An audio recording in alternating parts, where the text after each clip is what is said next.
always be classy. 오랜만에 돌아온 가격대별 시계 브랜드 추천 영상입니다. 왜 이렇게 오랜만에 돌아왔느냐? 제가 이제 유럽 출장을 다녀왔지 않습니까? 20대 때 여행을 다닐 때는 그렇게 시차에 대한 불편함을 겪은 적이 없었는데 나이가 한국에 딱 들어오자마자 시차 적응이 안 되는 겁니다. 게다가 또 튼튼이는 밤마다 깨고 그래서 막 정신을 못 차리다가 정신을 차리자마자 이제 대본을 막 쓰기 시작을 해서 이제야 영상이 올라가게 됐습니다. 많은 분들이 이제 다음 가격대는 언제 올라오냐 그런 DM들을 많이 주셨었는데 너무 늦어지게 돼서 죄송합니다.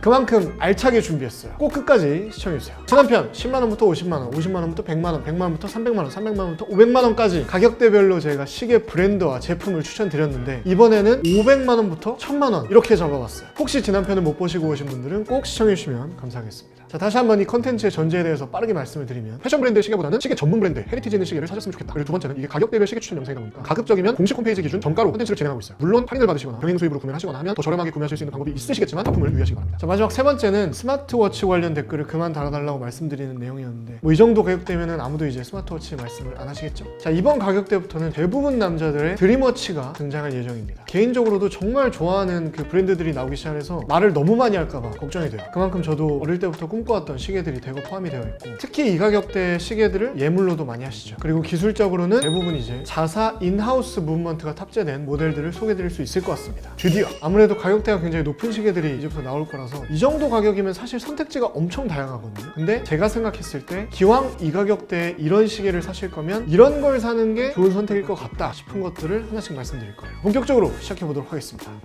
자, 첫 번째 500만원대입니다. 네, 500만원대인데 정말 제가 충격을 받았는데 추천드릴 시계가 없습니다. 이게 농담이 아니라 제가 예전에 한참 시계를 좋아할 때 한 300에서 500만원대 정도였던 제품들이 다 엄청나게 가격이 뛰었어요. 그래서 제가 추천드려야지라고 예상했던 시계들이 다 이 밖으로 나가서 500만원대 시계는 소개드릴 게 없습니다. 충격적이에요. 정말 빠르게 시계들의 값이 오르고 있습니다. 그래서 바로 600만원대도 정가 기준으로는 없더라고요. 정확히 말하자면 추천드리고 싶은 시계의 가격들이 오른 거예요. 그럼에도 불구하고 아마 할인을 조금만 받으면 600만원대로 내려올 것 같은 시계를 한 가지는 말씀드릴 수 있을 것 같습니다. 바로 브라이틀링이에요. 1884년에 레옹 브라이틀링에 의해서 설립된 스위스 명품 시계 브랜드이죠. 크로노그래프 기술력이 굉장히 좋은 브랜드인데 특히 크로노그래프에 푸시 버튼을 따로 만들어서 굉장한 혁신을 가져왔었죠. 그러니까 크로노그래프를 작동시키는 버튼을 만든 것도 브라이틀링이고 다시 되돌리는 버튼을 만든 것도 브라이틀링이에요. 근데 지금은 이 기술이 거의 모든 시계 브랜드에 다 들어가 있으니까 굉장히 선구자였던 거죠. 참고로 우리나라에는 한남동에 브라이틀링 타운하우스라고 부티크랑 레스토랑이랑 카페가 다 함께 있는 공간이 있습니다. 예전에 제가 방문을 해서 리뷰를 했었죠. 이 영상을 보셔도 재밌을 것 같고요. 이 브라이틀링이 아무래도 파일럿워치의 아이덴티티가 굉장히 강하기 때문에 대표 모델인 네비타이머가 지금 한 70년째 인기 모델인데 저도 굉장히 좋아합니다. 다른 브랜드들이랑 디자인의 차별점도 확실하고 브라이틀링의 어떤 브랜드 포지션으로 보면 여러 가지 면에서 롤렉스와 오메가 다음인 느낌. 지난번 영상에서 말씀드렸던 태그 호이어까지의 브랜드들보다는 윗등급인 느낌. 이 브라이틀링 하면 저는 이제 가장 먼저 떠오르는 게 자동차 브랜드 벤틀리와 콜라보레이션 했던 제품들이 진짜 인기가 많았죠. 현재는 단종이 됐고요. 그리고 저는 재밌는 게 시계 커뮤니티들에서 브라이틀링을 브랄이라고 부르시거든요. 지금은 하도 이제 많이 봐서 아무렇지도 않은데 맨 처음에 그걸 봤을 때 왜 갑자기 브랄이라고 하시지? 이렇게 그런 생각을 했던 게 기억이 나요. 근데 지금 생각해도 좀 이상해요. 브라이틀링인데 어떻게 브랄이 되는 거지? 브틀이 되거나 브라이가 되거나 이래야 되는 거 아닙니까? 자, 아무튼 그래서 브라이틀링의 어떤 모델을 600만원대에 추천드리느냐, 슈퍼오션 헤리티지입니다. 브라이틀링의 다이버워치에는 이제 크게 보면 슈퍼오션과 슈퍼오션 헤리티지가 있는데 그냥 슈퍼오션은 지난편에 제가 말씀드렸던 콜트가 단종이 되면서 브라이틀링의 엔트리 라인이 됐죠. 이게 또 개인적으로 그냥 슈퍼오션은 슈퍼오션 1, 2로 불리우는 구형 모델들이 더 디자인도 볼드하게 예쁘고 여러 가지 면에서 근본이었다. 다채로운 컬러를 다이얼에 쓰는 게 매력인데 최근 출시된 모델들은 뭔가 조금 그런 근본 느낌도 부족하고 왠지 유행을 탈 것 같아서 그렇게 막 추천드리고 싶지 않더라고요. 그래서 개인적으로는 슈퍼오션 헤리티지를 추천드리고 싶습니다. 이게 디자인도 정말 스포티하면서 우아하고 럭셔리하고 무엇보다 지난편에 말씀드렸던 튜더라는 스위스 명품 시계 브랜드가 있죠. 튜더와의 기술 협약을 통해서 COSC 인증 무브먼트인 튜더 칼리버 MT5612를 공유받아 제작된 무브먼트가 있습니다. 이게 브라이틀링 칼리버 B20 무브먼트인데요. 이게 탑재되어 있는 게 저는 장점인 것 같아요. 케이스 크기가 되게 다양한데 손목 둘레가 말씀드렸듯이 17cm 정도 되거든요. 저는 개인적으로 42mm 모델이 좋더라고요. 스틸 케이스이고 200m 방수가 되고 두께는 14.3mm, 사페어 크리스탈 글래스이고 파워 리저브는 70시간 그리고 6시 방향에 날짜창이 있습니다. 말씀드렸듯이 정가는 704만원인데 한 5만원 정도 할인 받을 수 있지 않겠습니까? 600만원대에 구매가 아마 가능하시지 않을까 싶습니다.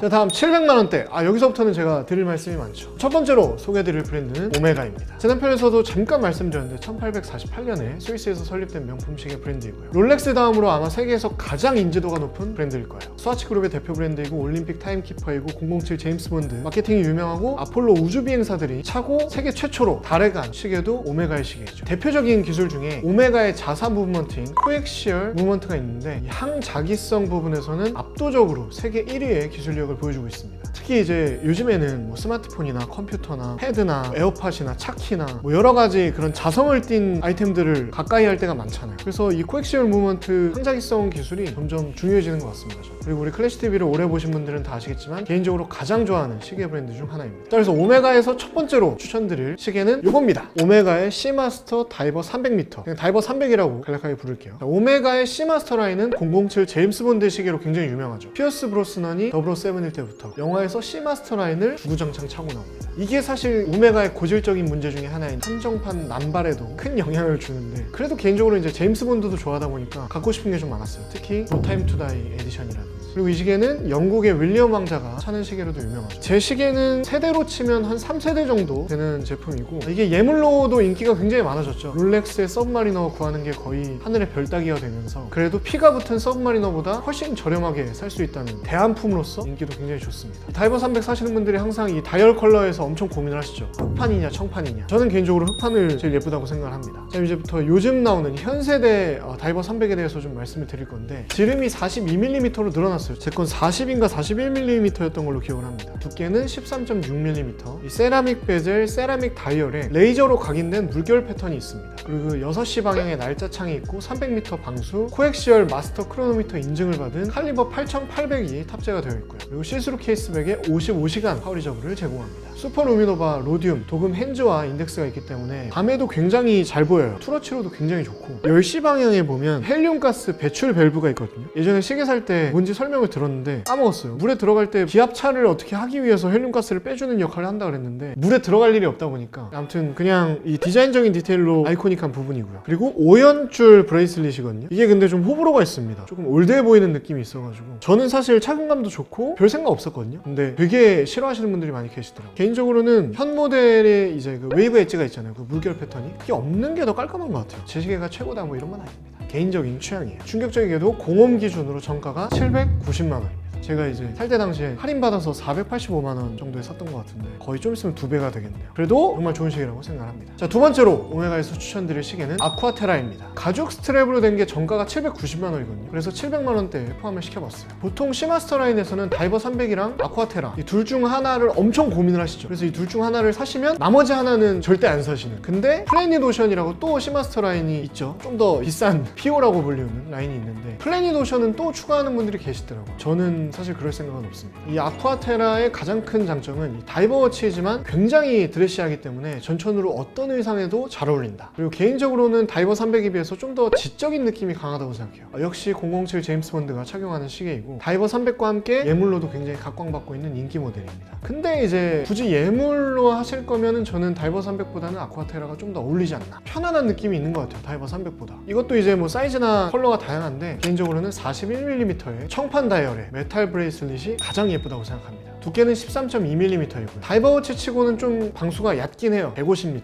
그리고 사파이어 크리스탈 글래스이고 6시에 날짜창이 있고 마찬가지로 슈퍼 루미노바 도금된 인덱스와 핸즈가 있어서 야광 기능이 있고요. 그리고 이번에 공홈에 보니까 스위스 계측학 연방학계에서 실시한 업계 최고 수준의 테스트를 통과한 오메가 마스터 크로노미터 칼리버 8900이 탑재됐다고 합니다. 다음으로 소개해드릴 브랜드는 IWC입니다. 오메가와 더불어서 제가 진짜 가장 많이 영상에서 소개드리고 보여드리고 좋아한다고 말씀드렸던 브랜드이죠. 1868년에 미국의 시계 제작자였던 플로렌타인 존스가 스위스 북부에 있는 샤프하우젠에서 창업한 브랜드입니다. 스위스인데 조금 더 독일 접경 지역으로 알고 있어요. 그래서 뭔가 조금 더 테크니컬한 이미지가 있다고 해야 되나? 국시공이라는 별명이 있죠. 왜냐하면 인터내셔널 워치 컴퍼니의 줄임말이 IWC거든요. 국제 시계 공장을 줄여서 국시공이라고 많이 불러주십니다. 현재는 뭐 바쉐론 콘스탄틴이나 랑연투제네나 예거르 쿨트르, 피아제, 까르띠에 같은 브랜드들과 함께 리치몬트 그룹에 소속이 되어 있고요. 벤츠 AMG 모델에 탑재되는 시계로 유명했었고, 탑건 컬렉션이 있는데 최근에 또 톰 크루즈 주연의 영화 탑건 덕분에 주목을 받았었죠. 탑건 컬렉션 관련해서 요트 위에서 하는 선상 파티를 해주셨었는데 드론쇼로 막 IWC의 아이덴티티나 심볼들을 막 보여주시고, 그때 또 트위티님이랑 초대가 돼서 다녀왔었는데 너무너무 좋았습니다. IWC의 시계들은 물론 기술력도 되게 좋지만 대중적으로 봤을 때 명품 시계 브랜드들 중에서 가장 예뻐 보이는 디자인을 가진 모델들이 많지 않나 그렇게 생각해요. 예를 들면 IWC의 진짜 베스트셀러인 포르투기죠. 굉장히 아름답죠. 예물 후보에 꼭 포함되는 제품이고요. 개인적으로 굉장히 좀 영광스러웠던 추억은 작년에 IWC의 CEO께서 한국을 방문을 하셨었어요. 딱 하루 저녁 식사 시간이 있었는데 거기에 3명을 초대해서 식사를 해주셨는데 그중에 한 명이 클래시였다. 너무 영광스러웠습니다. 엄청 오랜 시간 동안 영어로만 얘기해서 진짜 힘들었는데 너무 머릿속에 좋은 기억으로 남아있어요. 자, 각설하고, 그래서 IWC의 어떤 모델을 700만원대에 추천드릴 수 있느냐, 바로 마크 20입니다. 사실 이제 IWC의 엔트리급 모델이라 볼 수 있죠. 이 IWC가 1948년에 영국 공군을 위해서 제작했던 오리지널 파일럿워치인 마크 11을 계승하는 모델이고, 대중적으로 가장 인기 있는 파일럿워치 중에 하나이죠. 마크 11, 12, 15, 16, 17, 18에 이어서 20가 나왔습니다.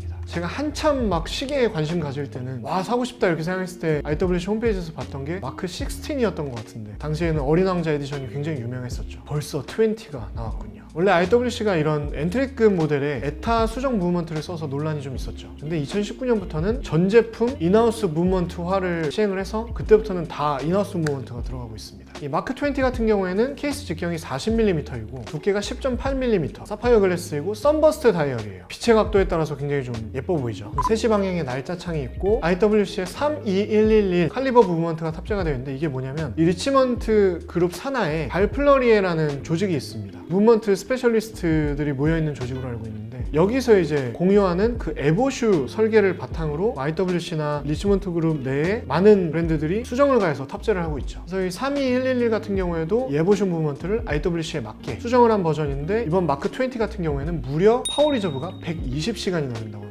5일 동안 작동을 하는 거죠. 이게 굉장한 특징이고, 방수가 100m가 되고요. 그리고 케이스백에는 비행기가 각인되어 있습니다. 최근 저희 클래시룸 네이버 카페 회원분들 중에 젠틀브리즈 님이 또 구매를 하신 것 같더라고요. 아직 어떤 컬러의 다이얼을 구매하셨는지는 말씀 안 해주셨는데 언박싱을 하신다고 하니까 기대하고 있습니다. 가죽 스트랩 기준으로 공홈에서 730만 원이고요. 마크 시리즈 같은 경우에는 개인적으로 스틸 브레이슬릿이 더 예쁘다고 생각하거든요. 근데 860만 원으로 가격이 확 뜁니다. 이번에 그린 다이얼이 추가가 됐는데 이게 엄청 예쁘더라고요. 그리고 가죽 스트랩이랑 조화가 너무 좋아서 판매가 되게 잘 될 것 같다는 생각이 듭니다. 다음은 800만 원대 시계 브랜드입니다. 여기서 말씀드리고 싶은 브랜드는 이게 호불호가 너무 세서 넣을까 말까 했는데 파네라이입니다. 풀네임은 오피치네 파네라이고, 제가 최근에 출장을 다녀왔던 이탈리아 피렌체에서 1860년에 시작된 회사예요. 1936년에 이탈리아 해군에 라디오미르라는 시계를 납품하면서 본격적으로 시계 산업에 뛰어들었고, 이 시계 덕분에 2차 세계대전 때 이탈리아의 해군 특수부대가 되게 좋은 성과를 올렸다고 합니다. 그 이후에 1950년에 루미노르를 개발을 했는데, 이 루미노르 컬렉션의 용두 모양이 되게 특이하거든요. 엄청 볼드하고, 이게 파네라이를 상징하는 특징으로 거듭나게 됐죠. 현재는 스위스에서 시계를 제조하는 스위스 명품 시계 브랜드입니다. 정말 두드러지는 특징이 명품 시계 치고는 케이스 크기가 엄청 커요. 44mm 이상입니다. 보통 디자인이 굉장히 파격적이어서 이게 호불호가 엄청 센데, 실제로 차보면 이 군용 시계 특유의 굉장히 그 묵직한 느낌과 이 심플하고 모던한 다이얼이 믹스가 돼서 되게 신비하고 좀 럭셔리하고 그런 오묘한 느낌이 있어요. 이 덕분에 다른 명품 시계 브랜드들에 비해서 매니아층이 굉장히 견고합니다. 그래서 이들을 부르는 이름도 있죠. 파네리스트라고. 우리나라에서도 그 시계 커뮤니티들에서 활동 굉장히 활발하시죠. 파네리스트 분들이. 그리고 개인적으로는 뭐 인스타그램 보신 분들은 아시겠지만 작년에 성수에서 열렸던 파네라이 팝업 스토어에도 다녀왔었죠. 굉장히 재밌었어요, 그때도. 파네라이에서 추천드리고 싶은 모델은 루미노르 팸 914 모델입니다. 이 루미노르의 기본 사이즈인 44mm 직경의 케이스이고, 파네라이의 P5000 칼리버 수동 태엽식 매뉴얼 인하우스 무브먼트가 탑재가 되어 있습니다. 파워 리저브가 무려 8일이죠. 굉장히 오랫동안 멈추지 않고요. 어쨌든 다이버워치이다 보니까 300m 방수가 되고요. 이 루미노르의 되게 아이코닉한 부분 중에 하나가 이 샌드위치 다이얼이라는 건데, 다이얼 두 개를 이렇게 포개는 거예요. 밑에는 이 루미노르라는 이름에서 이제 알 수 있듯이 야광 도료가 이제 발려져 있는 다이얼이 있고, 그 위에 레이어 하나를 더 얹습니다. 그래서 이렇게 시계 다이얼을 봤을 때는 그 인덱스에 맞게 파여져 있는 느낌이 들어요. 이것도 또 호불호가 있는데 저는 굉장히 매력적이라고 생각해요. 파네라이의 라디오미르, 루미노르 이런 이름에서도 아실 수 있겠지만 야광이 내광이 굉장히 밝은 것으로 유명하죠. 심지어 물속에서도. 재밌는 게 많은 분들이 914 모델이랑 915 모델 중에 굉장히 고민을 많이 하십니다. 뭘 사야 되나. 이 914 모델은 굉장히 깔끔한 다이얼을 가졌고 915 모델은 스몰 세컨즈가 있죠. 9시 방향.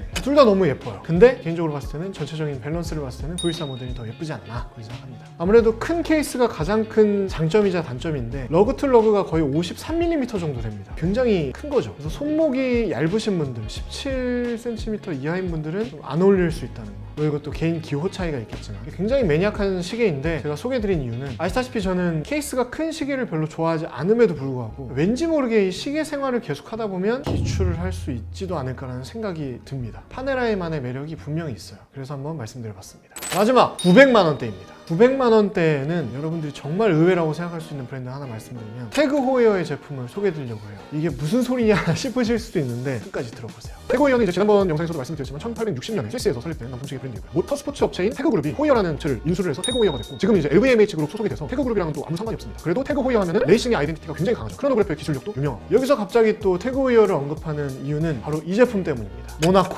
이게 저는 너무 예쁜 것 같고 오리지널리티랑 헤리티지도 좀 많이 있는 시계라고 생각을 해서 가격대가 좀 높지만 소개를 드리고 싶었어요. 1970년대 정말 전설적인 레이싱 영화가 있습니다. 르망이라고. 여기서 이제 주연이었던 레전드 배우 스티브 맥퀸이 착용을 해서 굉장히 인기가 있었죠. 그 모델을 이제 복각을 한 거예요. 스티브 맥퀸은 당시에 굉장히 아이코닉한 사람이었어서 스티브 맥퀸 선글라스나 트러커 자켓이나 뭐 그가 입는 것들은 다 유행을 했었죠. 그중 하나가 모나코였다는 겁니다. 사실 이제 태그 호이어가 굉장히 좋은 브랜드라고 생각을 하는데 개인적으로 막 이 제품이 갖고 싶다는 생각을 크게 해본 적이 없었거든요. 근데 모나코는 진짜 실제로 한번 차보니까 좀 다르더라고요. 확실히 그 태그 호이어 특유의 카레이싱 아이덴티티와 오리지널리티가 모두 담겨있는 그런 플래그십 모델이다 보니까 너무 예쁘고 가치가 있다고 생각이 좀 들었어요. 이게 직경은 39mm라고는 하는데 지난번 영상에서도 말씀을 드렸지만 이런 스퀘어 형태의 시계는 실제보다 훨씬 더 커 보입니다. 그래서 한 43, 44mm 정도의 시계를 찬 느낌이 들어요. 엄청 큰 거죠. 장점은 멀리서도 모나코를 찬 사람은 알아볼 수가 있다는 거. 최근에 저는 재벌집 막내 아들을 보는데 카레이싱 에피소드가 있었어요. 순양 자동차. 그 장면에서도 진도준이 차고 있더라고요. 그래서 제가 딱 보자마자